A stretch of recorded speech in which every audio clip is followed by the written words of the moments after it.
Hello. Welcome to another edition of XFeed. My name is The Schiller. We talk about NFTs, Web3, crypto, all that fun jazz. And today, oh, brother, we got some unreal stories that you might have seen, might not have seen. Let's just kind of jump into what I want to talk about because we get to decide, right? So, Vibes TCG, I got to say, I just did a recording for next week's episode of RWA segments.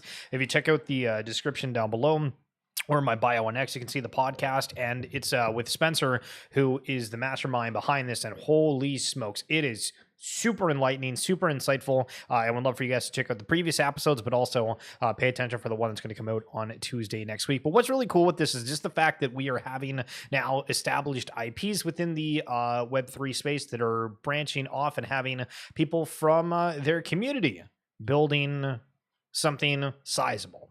And when you go here and you check out their angel round. Now, this is back in September, but to give you a sneak peek, he was talking about how, on their team, they have Magic the Gathering World Champions. They had people that were like formerly the founders of like Crunchyroll, and just all these massive names that are a part of this and building up connections, seeing all this stuff happen. It was a really cool story, and I think the Vibes is going to do quite well here. So just want to give a quick plug for that. Now, the other day we mentioned that Magic Eden, their token, we're trying to wait and see what their tokenomics are going to look like. And they really want to take over the entire space, it looks like. Now, introducing the Say network to their platform. You'll soon be able to seamlessly trade all of your favorite Say NFTs all in one place, only on Magic Eden. It's kind of funny because we were going over the Palette exchange not too long ago, kind of questioning what's going on with some of these Say NFTs that were getting such a bid before that seems like it's dropped off a little bit, but Magic Eden maybe bringing a little bit of life to that chain, because again, remember, these different platforms are able to offer different incentives for their token, like those diamond rewards on specific collections. So, maybe a little bit of artificial pumpages coming. Maybe. Scrolling through my timeline, I noticed Ghosts. Do you guys remember Ghosts? This was an art project, and an art project kind of only. Back in the day, they've done different merchandise drops for Christmas, and it's been really cool. But this is just a collection that got a lot of notoriety as being a one-of-one collection that launched kind of periodically. It wasn't all the time, but going through this, these are still selling for a heck of a lot. If we go, what the heck is 0.68? Yeah, so it's about $2,000 right now. But basically, it's different variations of a character. It's kind of got an angel, kind of got the devil, kind of got a little bit of everything. I forget exactly how these were decided to be given out. I want to say that it was a raffle. Maybe it was an auction of some sort. But I remember always thinking, like, some of these are really cool. So I thought I'd bring that up for you and take you down a trip on nostalgia lane, if you will. So this is like the maybe scariest thing that I've seen within the space. So CEO of Canada's largest crypto trading platform, WonderFi, was kidnapped last night and was just released after the kidnappers were paid the $1 million ransom. The CEO was kidnapped hours after the company reported earnings that missed analyst estimates by 50%, which is... So I'm like, is this because they're a prominent person in crypto? Is this because of like the estimate thing? Like, I feel like you just don't even need that line in the back. I guess it adds a little bit of extra context, but when you go to the news articles about this, it's not really out there. I brought up Dean on the show before. If you don't know WonderFi, basically it's a big entity that is acquiring a lot of different crypto platforms around the globe, specifically within Canada. Kevin O'Leary, I believe, is a big proponent. I don't know if it's just an investor, owner, whatever, of WonderFi. And so CBC did an article about this, and so we'll just kind of go through it quick. So Toronto cryptocurrency CEO kidnapped, held for $1 million ransom before being released. The head of a company specializing in cryptocurrency was kidnapped and held for ransom in downtown Toronto during rush hour on Wednesday.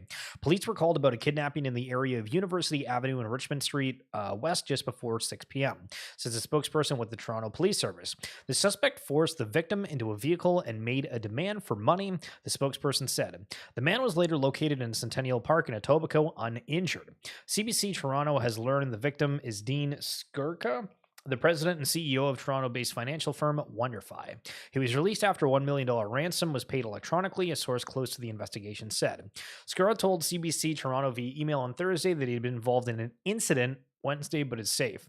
The safety and security of all WonderFi employees are paramount. Skura said in the email. Client funds and data remain safe and we're not impacted by this incident. It's just, I mean, like, what the hell is going on? That's absolutely insane and super, super awful to hear. So, yeah, that's tough. In Detroit, I guess yesterday, this is actually kind of massive in Michigan in general. They're now accepting Bitcoin for tax purposes. So instead of having to spend your American dollars, you are now able to use Bitcoin for it. Now, I guess the question then becomes, if that's becoming a little bit more of the norm, is it only going to be Bitcoin that is going to be accepted for crypto? Is it going to open up to the Ethereum, Solana, and other notable ones, maybe XRP, or does it start trickling down and they say, any kind of crypto, as long as it's tradable, or maybe it's a limit of, top 50 coin, top 100? Kind of weird to think about overall. Nate had an interview with Matthew Sigel. I have no idea how to say the last name. From Van Eck, and this is kind of interesting. And just to your point on the Solana ETF, our S1 is still live. And Jan Van Eck said the day after the election, he told product development to sharpen their pencils and get back to work on new products. So we are quite optimistic that this is going to change the tone in the US and that there'll be more builders, entrepreneurs, and eventually, asset managers who get involved in the space. So again, post-election, feels everything within crypto is really, really opening up, and very, very interesting to see just the people openly talking the way that they do right now in a very, very, very positive light regarding crypto. So Hunter Horsley, who is the CEO of Betwise Invest, 7 years in crypto, formerly Facebook, Instagram, and Wharton. All right, I have no idea what Wharton is, but either way, saw this on my timeline. I'm like, okay, this guy's got to be important, right? True. I suspect NFTs will be back in bloom in 2025. What's the likelihood of that happening? Hey, I'm genuinely asking right now. What's the likelihood of that happening? And is it going to happen the same way where we see these 10,000 collections really take off and there's some kind of feedback loop where people say, hey, this is valuable to hold, that people just put a dollar price and they say, hey, these digital assets, we're going to treat this like an art piece or like a car collectible, a trading card, whatever it be. And it doesn't matter if there's no sort of yield or anything extra with it. Because, of course, again, we kind of, on the show at least talk a lot about these 10,000 collections and kind of like some of the more mainstream stuff, but you have to also remember how many different one-of-one artists there are and just different things within the space as a whole. Now, looking to different YouTubers in the space, Alex Becker is saying, views on my crypto YouTube are starting to skyrocket. This means one thing, retail is coming. You were early, your bag's about to go up soon. We march on Helm's Deep to sell them our bags soon. Good God. Anyway, that's Lord of the Rings reference for anybody that didn't know, but just to read this, basically, YouTube algorithm stats, whatever, is saying that typically his views are between 140,000 to 190,000, but most of his views are far succeeding that as of recently, going upwards of 250,000. So people are paying attention. And again, after the massive wave of crypto going up the past few days, I think everybody went from, I'm not touching that stuff to, oh, hold on, that's interesting. It's moving. Benjamin Cowan, the Bitcoin bull, saying BTC is at 76,000 and still no one cares. True. YouTube views to these crypto YouTube channels still running at 1/4 of what they were averaging in 2021. So it's a little bit of a counterbalance to what Alex Becker just said, where, okay, Becker might have gotten some more views than usual on that stuff, but just generally speaking, when you're looking at like a macro view, there's not a lot of people generally searching on YouTube as much as there was previously when the price was basically around the same realm. Right? Like we are basically half of what it was. Well, 1/4, as Mr. Ben Cowan has said. Crypto is two things. One of them being which we talk about all the time on the stream, being narratives, 100%. And then number two, incentives. Why are you holding? And this is why I have so many questions about certain collections that people are kind of jumping into for the speculative reasons, which is cool, but also like, what's the incentives? You know what I'm saying? Get those right and you will win. Big time agree generally on that take. And 2 years ago, we have the memory, the time. It's insane to think about. CZ, again, who just recently got out of jail, but the Binance CEO, or formerly Binance CEO, we signed a non-binding LOI intending to fully acquire FTX. And then the same day, FTX appears to have stopped processing withdrawals on-chain data show. So to recount, this was basically the time that everybody started panicking of what's going on with FTX. We have problems. Oh my God, what do we do? Panic. I remember that day really vividly though, because there was all this hype around CZ saying that he was going to go out there and like purchase it or acquire it, and I was like, oh, okay, like this is going to prevent any kind of bad things from happening, because there's a little bit of rumblings here and there. And then everything got completely shut down. So Stapleverse, I came across this on my timeline today. And if you remember Jeff Staple, who actually, this is an artist that did an Overwatch collab for some of the jerseys way back in the day, which I thought was kind of cool, but just like an artist. It's also done stuff within Web3, and I genuinely forgot this even was going on. But it's really cool that we have like a prominent artist that's still kicking around and doing things, and even partnering with Ranga. If you check out, and I believe this is like their pinned tweet here from June 15th. So we're still seeing the notable artists, which we were just talking about a moment ago, how people do care specifically about the art. So pay attention to anybody with a big name that is doing stuff within the space, I think. Now, big names in the space, we're going over Doodles. The studio's grown 10x in the last several months. How do we get ready for the next million and keep OGs at the core? Earn for your collection. Get rewarded for participation in media features, buy, sell, trade in an app, craft your extras, engage through creator content. So I've actually not been out and used really anything with like the studio. I bought that like Doodles TV Super Pass, and I think I had some wearables that I was able to rip, but I honestly haven't messed with it much. But things are advancing. Apparently, you're going to earn for your different collections. If you're out building on the studio, what do we see from all these different apps and builders? Now, Burnt Toast, the artist of Doodles, is also sharing this other component from Doodles, and it says avatars. Avatars can express more than just what you've collected. Expressive AI-powered animations are coming to the studio to turn every avatar into a creative powerhouse. Tie these to social quests for a collecting flywheel that colors the internet in pastel. So this, I'm like, ooh, this is very interesting, because there is a application, I guess, because I don't know if I call it something different, but Other Page. And we've highlighted Other Page before, and it's done a lot around the Bored Ape ecosystem, where when Ape Chain came out, they had it where you could take a Ape Chain like animation and it would like kind of do it for your ape, and it was all built out that way. And basically it looks like the same concept somewhat here for Doodles, but this time it's going to be AI powered animation. So does this mean for like Pudgy Penguins, as we see the different GIFs going around, does that mean Doodles are trying to vie for that? Is there going to be an opportunity to create a whole bunch of memes out of this? What's the AI powering this? For those that don't know, Doodles was also one of the collections giving free land for Future versus the Third Kingdom game. So I mean, I'm kind of speculating, being like, okay, is ASM integrated within this? Who's ASM integrated in? Why is Futureverse partnering with all of these collections? Was it just to get people to potentially get onboarded into the ecosystem? What's going on? But either way, still really massive news if we're having AI-powered GIFs and animations. Going over to RumbleKongs and some massive sales that we're starting to see across the NFT space. A RumbleKong, which you might have not seen on your timeline in a little bit, but one of them selling for 1.95 ETH, which is like a lot of cash. Right? And RumbleKong League was this basketball game, if I remember correctly. And I mean, if we just go RumbleKong League and check it out here.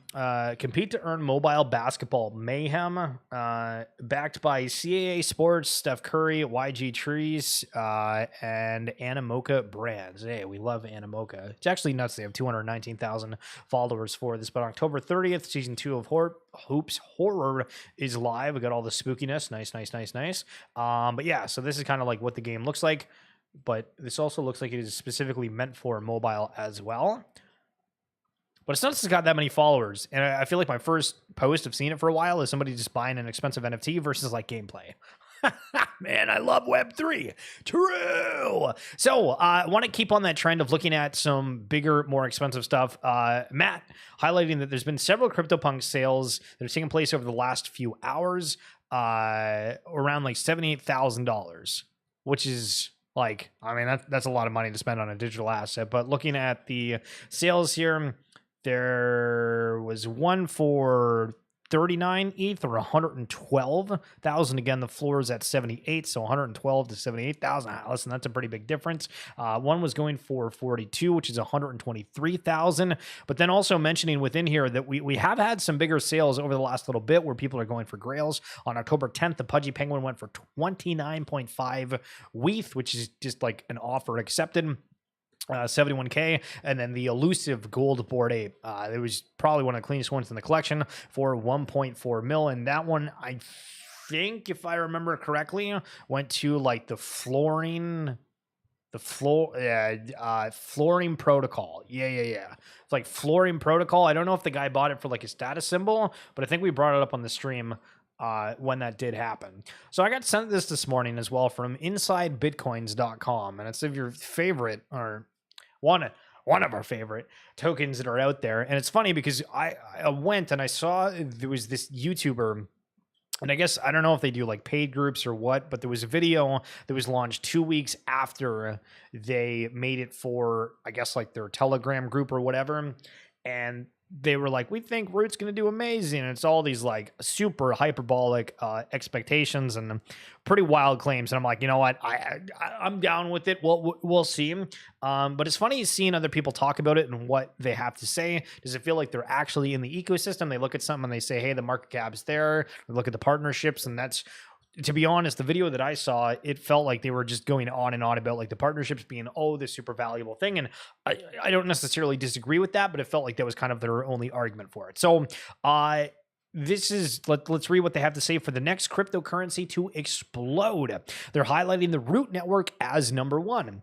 The Root network is a new layer 1 blockchain built as the core of the open metaverse, where everything can connect seamlessly. It is purpose-built for the open metaverse, featuring protocols that focus on user experience and digital content, allowing assets to move smoothly across different platforms within the metaverse. This network is designed to improve experiences for new Web3 users and provide better interoperability for developers building content-focused applications. With a suite of core tools, developers can easily create applications without writing their smart contracts. The Root network also offers a unique reward system where fees collected from network activities are pooled and distributed to participants who validate and support the network. So that is one thing with like the Root network, where there is this vortex where basically anytime you buy, sell, trade an NFT, there is like a fee that kind of goes back to the people that are staking on the network. It's not a massive fee, but if there's enough transactions, it does add up pretty quickly on top of like 10% of the supply. I believe maybe it was 5, but I think it's 10. It does go to those vortex pools early on.